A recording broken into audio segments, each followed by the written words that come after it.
जय जय श्री राधे। अकारण करुणाकारक परात्पर अखिलेश्वर परब्रह्म परमात्मा श्री कृष्ण भगवान के वांग्मय स्वरूप श्रीमद् भागवत महापुराण के इस दिव्य वैदिक वांग्मय के सर्वोच्च सदग्रंथ को बारंबार प्रणाम करते हुए सभी श्रोताबिंदों को सादर नमन करते हुए आज हम राजा पृषद्र के बारे में जानेंगे। आखिर कौन थे राजा पृषद्र? एक क्षत्रिय राजा होने के बाद भी ये शूद्र योनि को कैसे प्राप्त हो गई? ये एक क्षत्रिय राजा थे लेकिन ये शूद्र कैसे हुए, इसको आज हम जानेंगे। महाराज, सबसे पहले तो ये सृष्टि के आदि में नारायण भगवान हुए। नारायण भगवान के ही नाभि से कमल, कमल से ब्रह्मा का जन्म हुआ। उन्हीं ब्रह्मा के मन से मरीचि ऋषि हुए और मरीचि ऋषि की संतान हुई कश्यप ऋषि। इन कश्यप ऋषि की अदिति नाम की एक पत्नी थी।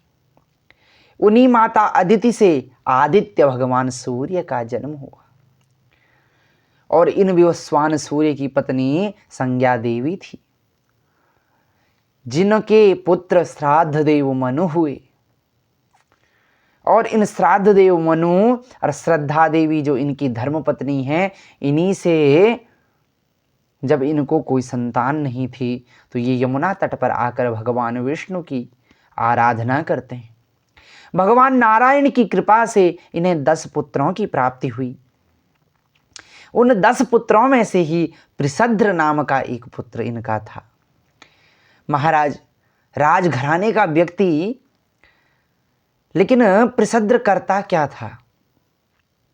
आजकल तो मनुष्य के पास थोड़ा धन आ जाए तो मनुष्य को उस धन का लोभ हो जाता है, अहंकार आ जाता है। लेकिन राजघराने का व्यक्ति जो कार्य करता था, अभी आप सुनोगे तो आपको आश्चर्य होगा। राजा पृषद्र का एक ही कार्य था कि गुरु वशिष्ठ की गायों की सेवा करना। वह गायों की रक्षा में ही नियुक्त था। एक बार रात्रिकाल था, वह वीरासन में बैठकर गायों की रक्षा करने के लिए उद्यत था। घनघोर अंधकार, जिस प्रकार सावन का मास होता है, बिजली चमक रही है, बारिश हो रही है, घनघोर अंधकार फैला हो, चारों ओर प्रकाश की एक किरण न दिखती हो, उसी प्रकार का समय था। रात्रिकाल में गायों के समूह में एक बाघ ने उन गायों पर आक्रमण किया।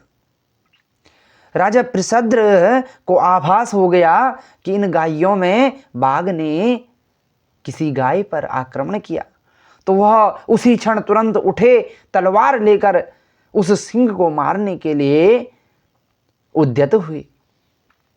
जैसे ही वह उस सिंह को मारने के लिए अपनी तलवार चलाते हैं, उसी क्षण वह तलवार सिंह पर न लगकर गाय पर लग गई और गाय का सिर धड़ से अलग हो गया। उस सिंह का कान थोड़ा विदीर्ण हो गया। कान कट जाने से थोड़ा खून वहां गिरता रहा और शेर वहां से भाग गया। परंतु इस गाय का सिर भले ही अनजाने में कटा, लेकिन कट गया।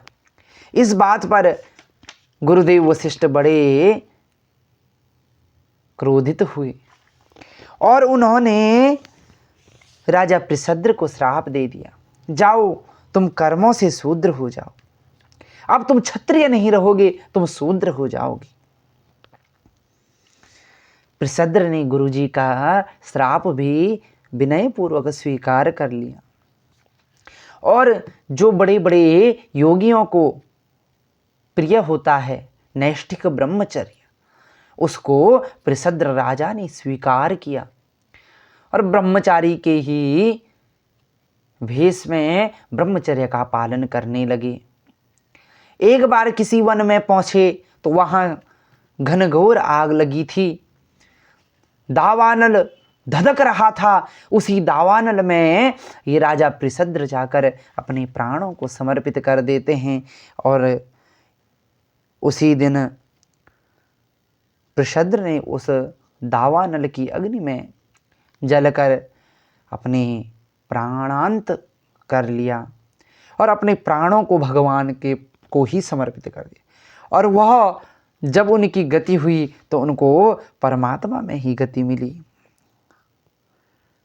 महाराज, ये राजा पृषद्र बड़े गौभक्त थे। गुरु जी का श्राप भी इन्हें आशीर्वाद समझकर अनुग्रहित कर दिया। आजकल तो लोग छोटी छोटी बातों पर विवाद कर देते हैं। अभी कुछ समय पहले ही एक वीडियो वायरल हुआ, उसमें एक गुरुजी की कार को धो रहा था एक बालक। तो इतने पर कुछ लोग लिखते हैं कि क्या बालकों का काम यही है? अरे भैया, आज बालक अपना कार्य समझ किसको रहा है? कम से कम देखिए, वो किसी न किसी कला को तो सीख रहा है। आप देखिए, बालक गलत कर्म तो नहीं कर रहा। आज उसमें सहनशीलता की कमी है तो उसका मूल कारण उसके माता पिता हैं। अब ये सबसे बड़ी समस्या इसलिए हुई क्योंकि लोगों की एक एक संतान है, बड़ा प्रेम करते हैं। लेकिन देखिए, प्रेम होना चाहिए, लेकिन बालक को सहनशील भी बनाइए। जब बालक सहनशील नहीं होगा तभी तो आत्महत्या ऐसे बालक करने लग जाते हैं। इसलिए इन बालकों को सहनशील बनाइए, कार्य करने के लिए उद्यत बनाइए, तभी इन बालकों का कल्याण होगा। जय जय श्री राधे बोल बांके वृंदावन बिहारी लाल की जय हो। सभी मातृशक्ति को, विद्वज्जनों को, भ्रातृवृंदों को राधे राधे प्रणाम।